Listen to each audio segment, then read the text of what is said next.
So I am going to share my screen shortly in terms of the presentation, but just a little bit of background regarding myself. I am a medical doctor stationed in Johannesburg, South Africa, and I've had the privilege of also doing my diplomat in logotherapy together with many of the people that are on the call tonight. I was involved, and through logotherapy got involved and more involved in hospice work, and then specifically working in a logotherapeutic approach to people that are terminally ill. So I do have some background in working with these people, and some of the things that I'm sharing with you tonight, we're going to start with some theory, and then we'll work on our way towards some practical examples and some things that I've also encountered in my personal experience with terminally ill patients.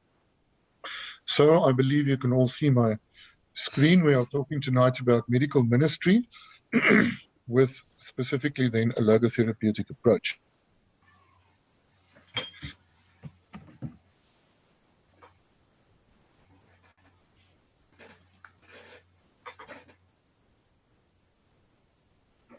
Izak, unfortunately, we lost you there.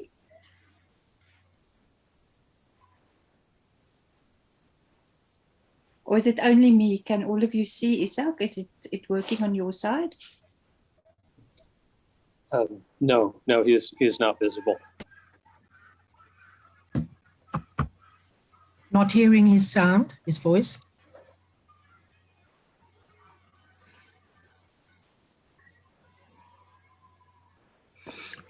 No, we're also not hearing his voice.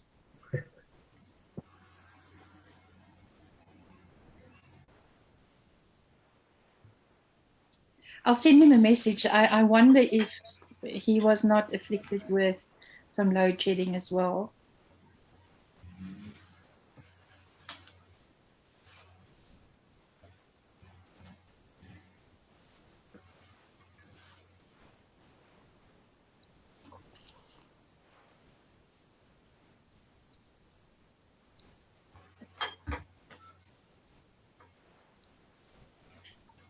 Yeah, he's not even online anymore.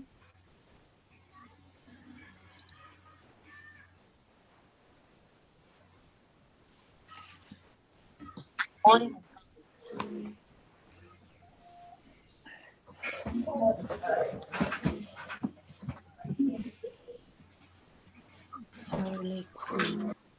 Pan, do you have his cell phone number?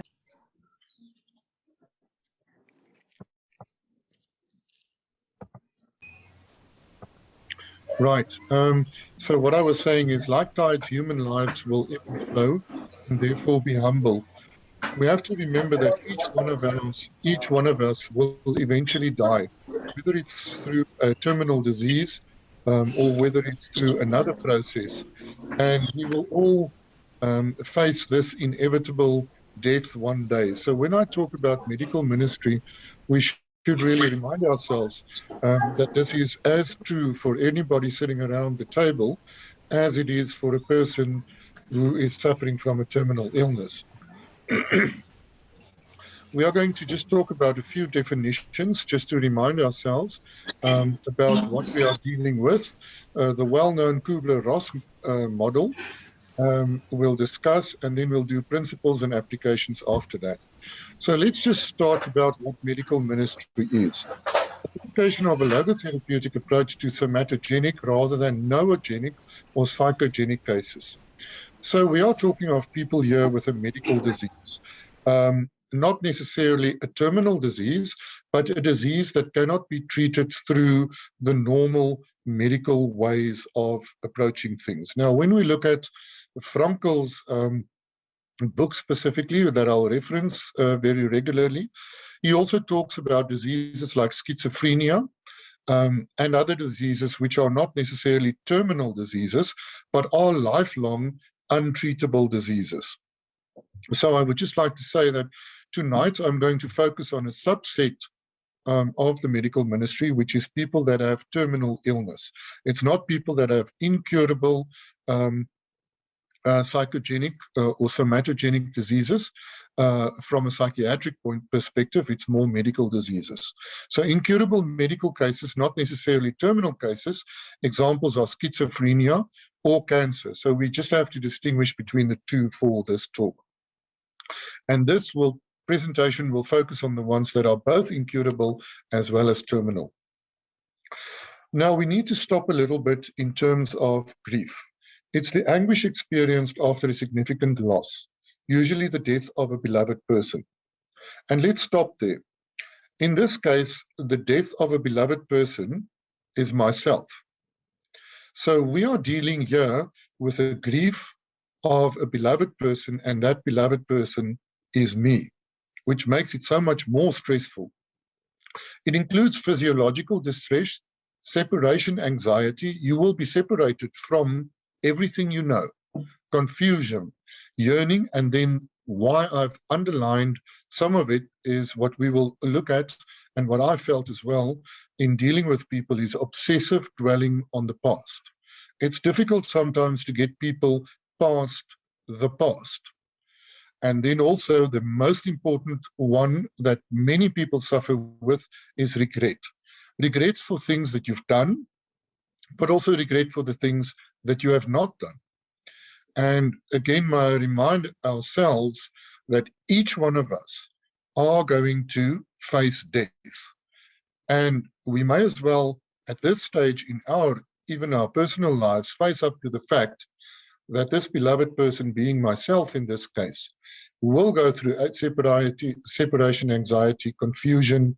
We will dwell on the past. We dwell on the past in our own lives every day, where we think about, if only I did that, if only I did that, if only I didn't do that. How to deal with this, we'll take some tips tonight on that. And regret and remorse.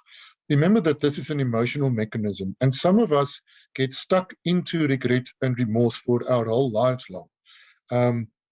If one ruminates on lost opportunities, then regret becomes maladaptive and can stymie growth. On the other hand, if regret reminds us that our time is short and that opportunities may be transitory, it helps us strive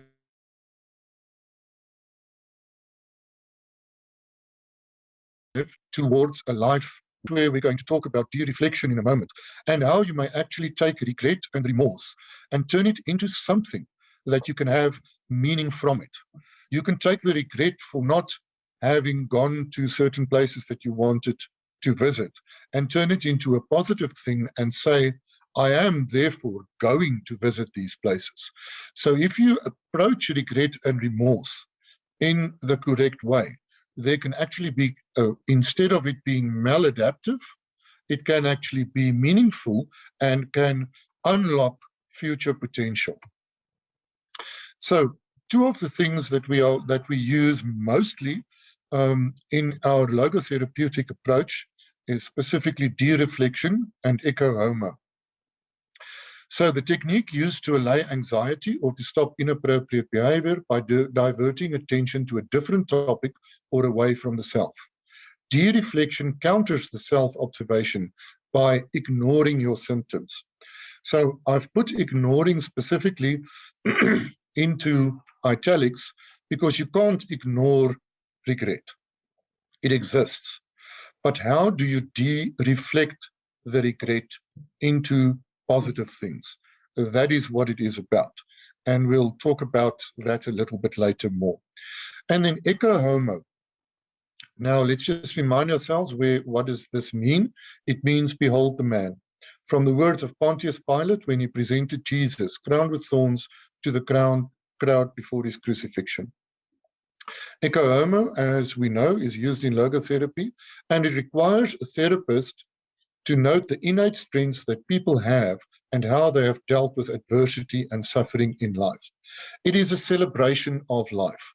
And this is how we mostly deal with people in the terminal phases, is through the echo-homo approach, where we help people to celebrate a life well lived.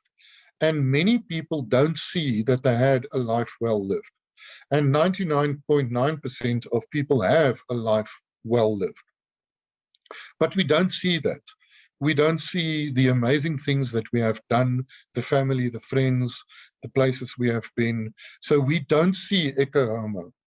We don't behold ourselves and hold ourselves up to be a person to be proud of and a life that we can be proud of. I'm just moving on to the next slide, and it seems to be a bit slow. Just bear with me.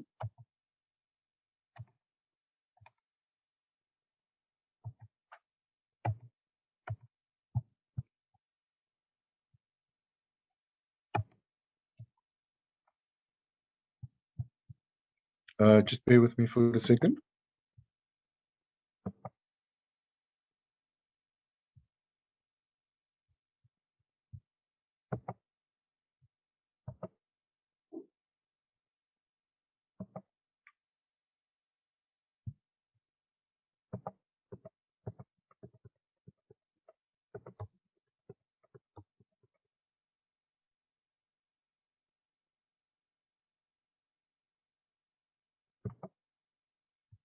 Right, can you just confirm that you are seeing the Kubler-Ross model at the moment? We see dereflection and ecce homo. There it is. Okay. There's the model. Yeah. The Kubler-Ross model. This is a well-known model that we have gone through during our during our training as logotherapists, and that is you're going through the 5 stages of grief that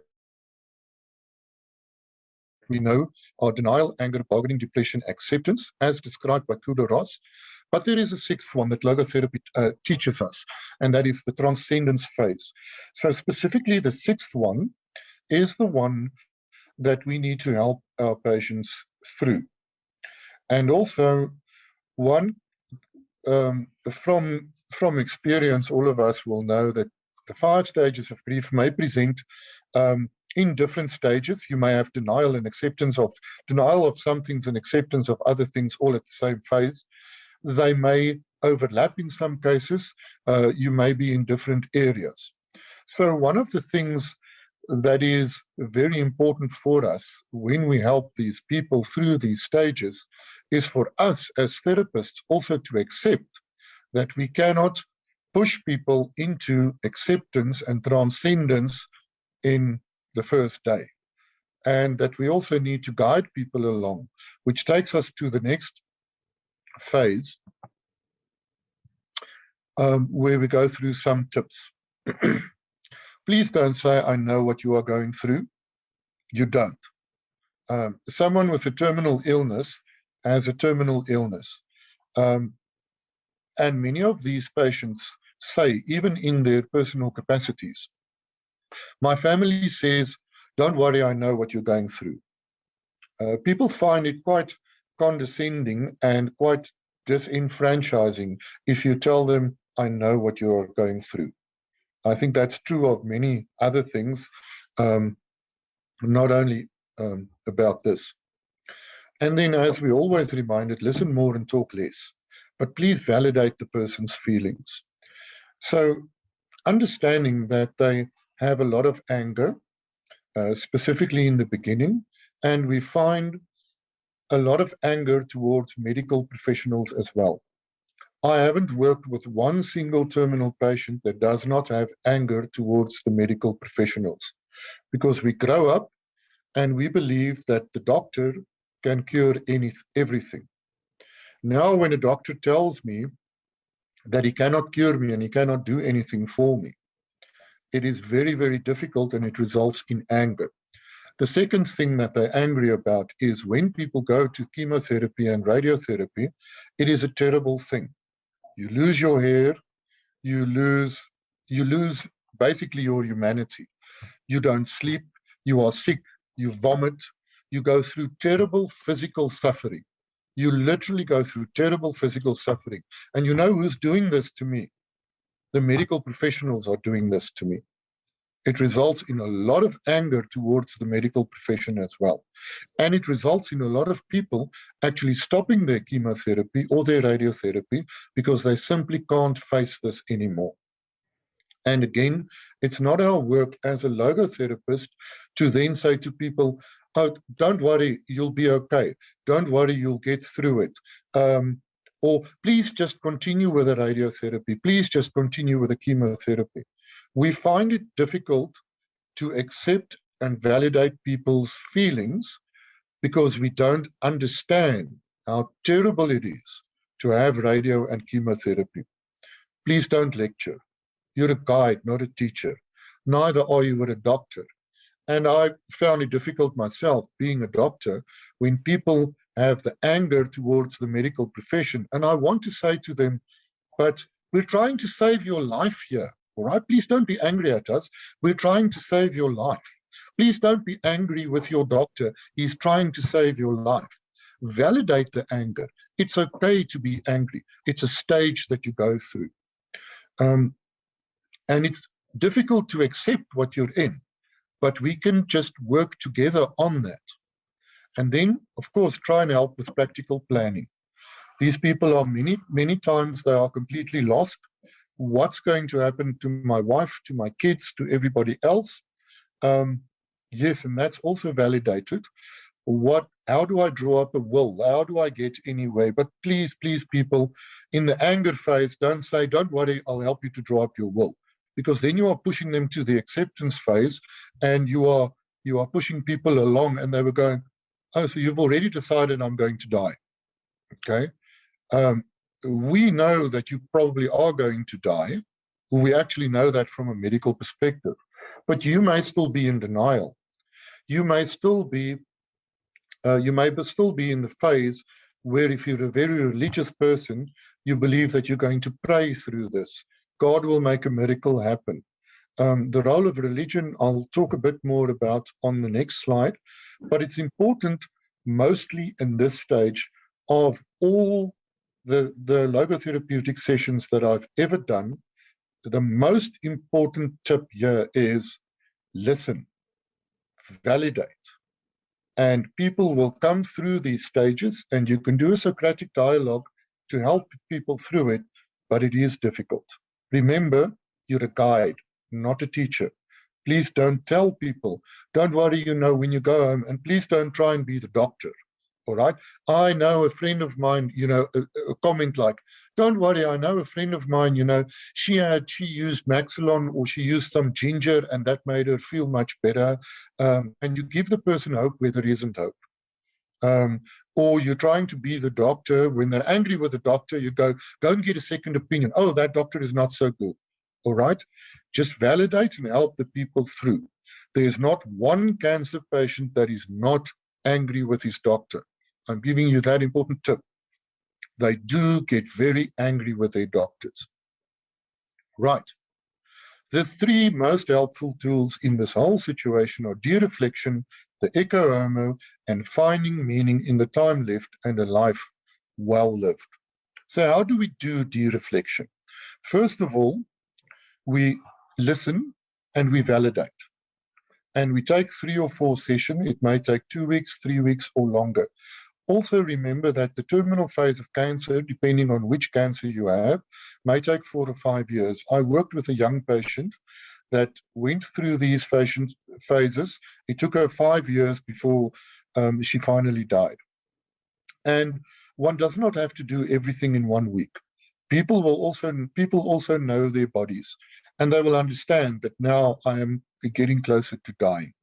When you get the news that I have terminal cancer, generally, as a general statement, you still feel well, and you deny it. Because the lump in my breast has just been picked up, but I actually still feel well, okay? The pain in my groin is actually terminal ovarian cancer, but I still feel well. So you still deny. But as the disease progresses, the disease basically forces you through the phases, because you can now see that I can't deny this anymore. I've lost my hair now. I can't walk anymore. I'm in constant pain. And then when you get through those phases, that is sort of your logo hint that the disease itself will give you that you are ready to go to the next phase. That you can start with de-reflection, which you use normally in halfway through the Kubler-Ross process. And then the echo-homo one is once you get to the acceptance phase. Once your patient is at that point where they realize there is no return, is when you can use the echo-homo mostly. That is when you can find meaning in the time left, and when you can spend time in reflecting on a life well lived. So how do we do that? A physical calendar, a good old-fashioned calendar, is a very good way of reminding people of the life that they've had. So if, like me, you were born in the late 60s, you literally start with the year that the person were born. And you de-reflect them away from all those things. You start with, do you remember, what's your first memories? And they'll remember, I had a bicycle and I had a nice dog. And it was great to go play on the playground. And I had this friend called so-and-so. And so you work every year, every session, you can work with a physical calendar going through. And as people get older, you say, what about your first kiss? What about this? What about that? Tell me the good things. And you de-reflect the regret and the remorse into the calendar. And then you tell people, in our next session, go and put things on your calendar. The photos of 1969, the photos of 1970. Put them up and remember them. And celebrate these things that you've had. And then they may go into, but you know, when I was 21, I regret doing the following. Or if only I didn't study this and went to study that. And you can go, yes, you did study to become an engineer. Wasn't it? Did you build a bridge? Or what were some of the great projects you did as an engineer? And you enforce the fact that you were a good engineer, even though you wanted perhaps to be a teacher. So that's what we'd say in terms of de-reflection. It shouldn't really be de-reflection. It's just steering you along into the more positive things, because we tend to keep thinking about the more negative things. Visual aids and memories. Ask the person to bring with their family photo album, the pictures of their children or their parents. We did this with a young patient that I was talking about, who had a terrible time with the chemotherapy and eventually decided to stop her chemotherapy and realized that she will never have children. She will never grow to be 30 years old. She died when she was young. She was 22. And it was a difficult thing for her to realize that what all the things that I'm giving up. But we did some role play with her even in the time that is left. And she found a lot of solace into the things that we said, how would it have been for you to be a mother? And she would role play that these are the things that she would teach her children. And this is the places that she would have visited with them and where she would have gone with them. So visual aids and memories, and then use it to celebrate the past rather than to live in the past and be complete and be regretful and remorseful about the past. Sorry, I skipped 2. Collages and scrapbooks. Tell them to bring together the pictures, photos, etc. And you can literally sit on the ground and help them and work with them through a scrapbook and say, which photo is this? Who was this? Oh, this was your brother. Oh, this is your son. This is your mother. Tell me about them. So you reinforce the positive things that you do. And the whole principle here is a celebration of life that you help people through. I promised I won't be too long. I've said the most important things, but we are then also talking about a meaningful future. Because even if your future is 1 day or 1 week, your future can still be meaningful. Frankl describes in his book the person that came to him and died a week later. But in that week, he helped her to have a meaningful future. All of us sitting around the table tonight have different lifespans. We are fortunate or unfortunate that we don't know how long that lifespan will be. We may die tomorrow, because actually life is a terminal disease. We all have a terminal disease. We are all going to die. So all these things that I've talked about, we should always also approach for ourselves, whether it's 1 day, 1 month, or 10 years. We don't know. The patient that I talked about, we thought she may have 1 year. She ended up having 5 years. And we worked on a meaningful 5 years for her rather than a miserable 5 years. So don't start with the meaningful future approach unless we are nearing the acceptance phase of grief. So once you've accepted that I have this terminal disease, and once you've worked through your anger towards all of the people that we talked about and all of the things and all the regrets and all the remorses, you can then look about what is left for me. It may be a week, it may be a year, but what are we going to into in that time? And it helps to say what was meaningful in the past and how do I do that in the future. So they may go, I remember you said that it was lovely having lunch with your mother. Then we go, let's have lunch with your mother or with your father or whatever. And then one can also approach regrets and remorse. What do you want to say to people that you have broken relations with? You know, I've had a bad relationship with my father. He's still alive, okay? I will go and visit him and we will fix things or try and fix things. Or my father is dead now. I wish I could say X, Y, or Z to my father. And you go, okay, let's write him a letter. Let's talk about how you can break this broken relationship, even though he's dead, for you to find peace and not leave the earth with things unsaid. And then, how do you want to be remembered? This is a difficult one. So I had one patient that said to me she wants to write herself a letter that must please be read at her funeral. And first of all, I thought that may be a macabre thing. But then she said, yes, that is one of her wishes. And she wrote a letter. I wasn't at her funeral, but I was told it was read at her funeral. She wrote a letter to herself. And she said to herself, thank you for all these things. Thank you that I had a life where I had A, B, and C. Thank you. And it was a celebration of life. And she didn't echo homo. She wrote herself a eulogy that was read at her funeral because that's how she wanted to be remembered. What is your monument to the future is something that you can always ask as a Socratic question to these people. How do you want to be remembered and what is the monument? Because it takes me to my next point and the constant reminder that our lives are eternally stored in the calendar of time. So whether we have regret or remorse about something that I did on the 10th of January on the year 2000, it has still happened.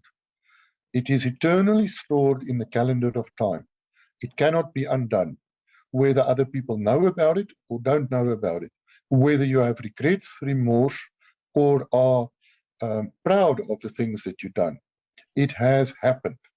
And that is important for people to realize that the past cannot be undone, but it can be celebrated. It can be put into context, and it can be used to help us to change things into the future. People often get stuck in the past, and this is the time when it's very difficult for them to move forward because they think that the only thing that is in their life is the past. They don't see the 3 weeks or the 4 weeks or the 5 years ahead. They only see the past. And that's where de-reflection helps us a lot. So this is a question that is something that is one of those silly questions. You know, it's a dad joke. You ask people, what was the highest mountain on earth before Everest was discovered? And people will say they don't know. And the answer to the question is Everest. Because the fact that Everest was discovered or not discovered doesn't change the fact that Everest is the highest mountain on the earth, even before humans walked the earth. It's only a fact that we discovered it. It goes back to the whole process of you are eternally saved in the calendar of the past. It's only for you to discover that. It is there. It is there in the past, the things you've done, the things you are proud of, the things you have regret, the things you have remorse. It is only there to be discovered. It does exist. So your challenge, human, is to discover these things because they are there. You just need to discover them. So something to ponder is the Chernobyl disaster. And this is my last slide. The Chernobyl disaster is something to ponder because the Chernobyl disaster happened and was tried, first of all, was denied by authorities, then was tried to be explained away, okay, then was made to be not as bad as it was. And eventually, I think after 40, 50 years, humanity has gone through the 5 stages of grief with the Chernobyl disaster. We have now all accepted that the Chernobyl disaster actually did happen, and people are starting to tell the truth about the Chernobyl disaster. Did it happen? Yes, it has always happened. It's like Everest. It has always been there. We are now discovering the meaning of why it happened, starting to discover and explore how can we stop it from happening again. So getting the news that you are terminally ill for you personally is a Chernobyl disaster in your personal life. It will take you X amount of time to work through this Chernobyl disaster in your own life. But we can assist you as logotherapists through some of the things that I've tried to discuss and some of the tips given tonight. References and suggested further reading. I only put in 3 things, and the last one I would please like people to, if you've got some time, to read a very good novel, and if you like science fiction, read Eon by Greg Bear. It has absolutely nothing to do with logotherapy, and it has absolutely nothing to do with terminal illness. But it works on this principle that absolutely everything is stored in the past and can be reignited and can be rediscovered and can be relived in an echo homo way. So it's 3 novels, Eon followed by Eternity, and the third one has lost me. But if you want some reading material, it's 1,000 pages each, unfortunately.